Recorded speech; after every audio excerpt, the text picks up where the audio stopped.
Okay, Kerala to Manali பயணத்தில் இன்றைக்கி 103வது நாள் பயணம். நேற்று எந்த பயணம் செய்யலை, எந்த இதுவும் அப்லோட் பண்ணல. நல்ல ரெஸ்ட் எடுத்தேன். நேற்று இந்த ஹிமாலயன் பங்கர் அப்படின்னு சொல்லி ஒரு ஹாஸ்டலில் தான் தங்கியிருந்தோம். ரொம்ப நாள் கழித்து ஒரு நல்லா தூங்கினேன். நேற்று மதியம் தூங்கினேன். இன்றைக்கி பயணிக்கலாம். கண்ணுக்கு எதிர்க்க வெறும் ஸ்னோ மவுண்டெயினாக கண்ணுக்கு தெரியுது. இப்போ நம்ம ஒரு 5300 சம்திங் 5000 சொச்சம் மீட்டருக்கு நோக்கி போய்கிட்டு இருக்கேன், கருதுங்களா பாஸ்க்கு. ஓகே, ஒரு 40 கிலோமீட்டர். என்ன நடக்குது என்னன்னு இனிமேல் போய் தான் பார்க்கணும். சட்னின் வேறு உள்ளே வச்சுருக்கேன். அதை என்ன சோம்பேறித்தனம் அதை எடுக்கிறதுக்கு. ஓகே, போகிற வரல ரொம்ப இருந்துச்சா நம்ம சேஞ்ச் பண்ணிக்கலாம். ஓகே, போகலாம், பயணிக்கலாம். இங்கே பாருங்கள், எல்லோரும் ட்ராவலர்லாம் அப்படி சுற்றி விடுவாங்கல்ல. ஏன் எதுக்குன்னா எனக்கு தெரியல, பட் நானும் இதை பார்த்துட்டேன். நேற்றுக்குள்ள ரூமில் இருந்தேன், எந்த இடத்துக்கு போக முடியல. இப்போ தான் இந்த ரோட்டை நோக்கி போகிறேன். இன்னும் ஒரு 39 கிலோமீட்டர் கருதுங்களா பாஸ்க்கு போகலாம். வெல்கம் சொல்லி ஒரு லாங்குவேஜ் எழுதியிருக்காங்க. ஒரு கேட் இருக்குது. கொசன்னு அருமையாக படம் வரைஞ்சி வச்சுருக்காங்க. நம்ம பயணிக்கலாம். போர்வையெல்லாம் விற்கிறாங்க நிறையா. குடோன் மாதிரி இருக்குது. ஓகே, ஒரு பன்னீர் பார்த்தா ஒரு டீ 120 ரூபா.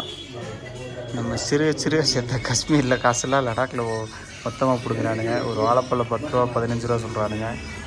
ஓகே, சாப்பிட்டு கிளம்பலாம். இதுதான் லே சிட்டி. நம்ம இந்த மலைக்கு அந்த சைடு ஒரு பங்கரில் தங்கியிருந்தோம், அதாவது டார்மில். பயணிக்கலாம் கொஞ்சம் தூரம். இதை கடந்துட்டோம்னா அப்புறம் ஃப்ரீயாக நடந்து போகலாம், ஒரு பேர் இருக்க மாட்டான். ஓகே, இன்னும் அந்த சைட்லாம் இருக்குது.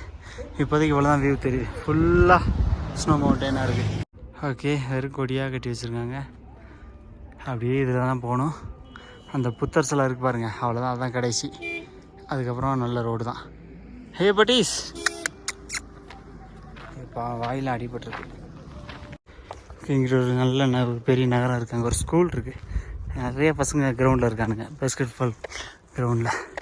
ஒரு புத்தர் சிலை இருக்குது பாருங்கள், பெருசாக. அது வழி தான் போகணும்னு நினைக்கிறேன். போகலாம்.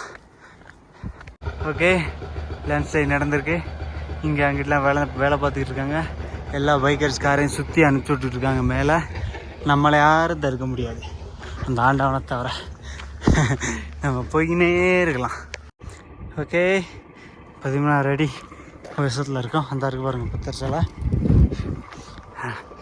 இதுதான் மொத்த லேவோட view point, best view point. அதுக்கப்புறம் இந்த புத்தர் சிலை இங்கே கிட்ட போய் காமிக்கிறேன். எங்கே போனாலும் குப்பை தான். இந்த சாராயம் அப்புறம் என்ன பண்ணுறது. அப்படி ரூட் அப்படியே போகிறானுங்க. நம்ம இப்போ போகிற குறிப்பிட்ட கிலோமீட்டருக்கு ஒரு வண்டி வராது. ஓகே, போகலாம்.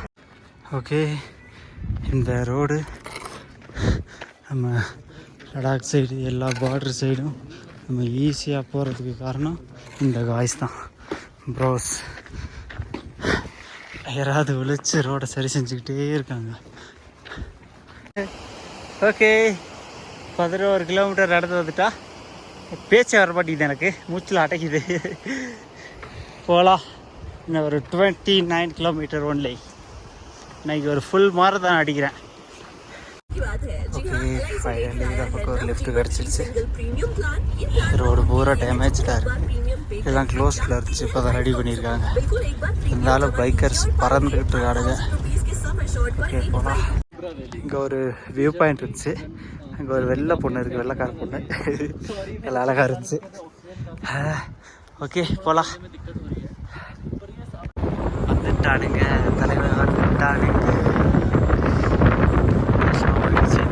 பாஸ்கெட் 10 கிலோமீட்டர் தான் இருக்குது. அதுக்கப்புறம் என்ன பண்ணுறதுன்னு அப்புறம் தான் யோசிக்கணும். ஓகே, ஒரு இடத்துல இருக்கோம். ஒரு 4-5 நாளைக்கு வேணாம், தொட வேணாம். நான் ஒன்றும் போடல. ரொம்ப இதாக இருக்குது பாருங்க, ஃபுல்லாக ஸ்னோ. லே எங்கே பார்த்தா லே தெரியுது. ஓகே, போகலாம். ஓகே, கருதுங்களா பாஸ் வந்தாச்சு. அப்படியே முடியத்தில் உள்ள லிஃப்ட்டு கிடச்சி வந்தாச்சு. ஓகே, பார்க்கலாம். இங்கே பாருங்கள், யாக்கு இருக்குது பாருங்கள், வெள்ளை கலர் இருக்குது. வெள்ளை கலர்லாம் நான் பெருசாக பார்த்ததில்ல ஃபோட்டோவில் கூட. முடி ஏகப்பட்ட முடி இருக்குது, புச்சுக்குன்னு. நார்மல் எருமை மாடு தான், ஆனால் கொஞ்சம் பெருசாக இருக்குது, முடி இருக்குனால. கொம்பெல்லாம் பார்த்தீங்களா, அங்கே ஒன்று சிமெண்ட் கலர், இது கொஞ்சம் கலந்த ஒரு மாடு இருக்குது. இது குட்டின்னு நினைக்கிறேன், பார்க்கவே அழகாக இருக்குது இந்த வெள்ளை கலர்.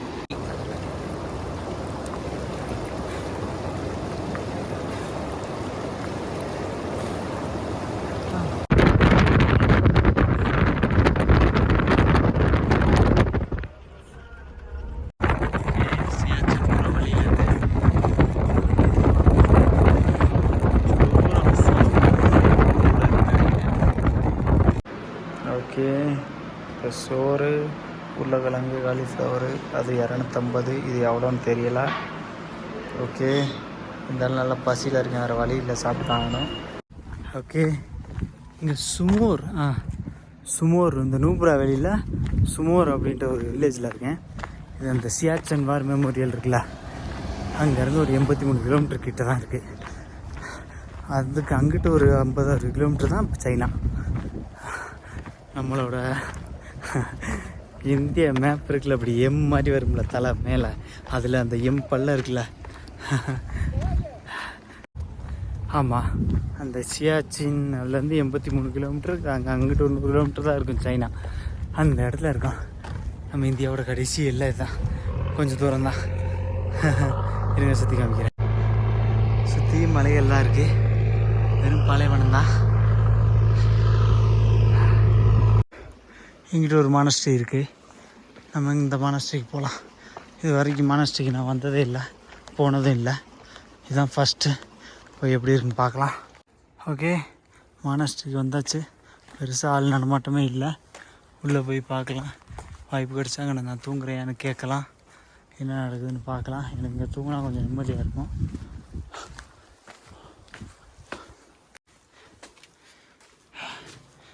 நல்லாயிருக்கு, ஜாலியாக. சின்ன பிள்ளைங்கள்லாம் வந்தால் நல்லா சுற்றி விளாடும், இதே மாதிரி சின்ன பிள்ளைங்க. ஒரு ஆளையும் காணோம். இது ரொம்ப ரிமோட்டான இடத்துல இருக்குது. நம்மளோட முதல் மானஸ்ட்ரியே வேறு லெவல் எக்ஸ்பீரியன்ஸாக இருக்குது. சுற்றி மலைகளை பாருங்கள். நம்ம என்ன ஸ்பிட்டி சைட்லாம் போகல, இது சியாச்சன் பக்கத்தில் இருக்கோம். உள்ளே போகலாம். ஓகே, மானஸ்ட்ரி சிம்பிளாக சூப்பராக இருக்குது. கொஞ்சம் இங்கே ஒரு வயசான ஐயா உட்காந்துருக்காரு. வந்தோடனே ஒரு கும்பிட்டேன், அவரும் வணக்கம் சொன்னார். ஓகே, ஒரு லைப்ரரியாக ஒரு சின்ன கிளாஸ் ரூம் மேலே இருக்குது. அந்த ரூமுக்கு கீழே இந்த ரூமை எடுத்துக்க அப்படின்னு சொல்லி அந்த மாங்க நமக்கு கொடுத்தாரு. இன்றைக்கி நம்ம இங்கே தூங்க வேண்டியதான். ஓகே, நமக்கு இந்த மாங்க வந்து சாப்பாடு கொடுத்தா நான் பாதி சாப்பிட்டுட்டேன்.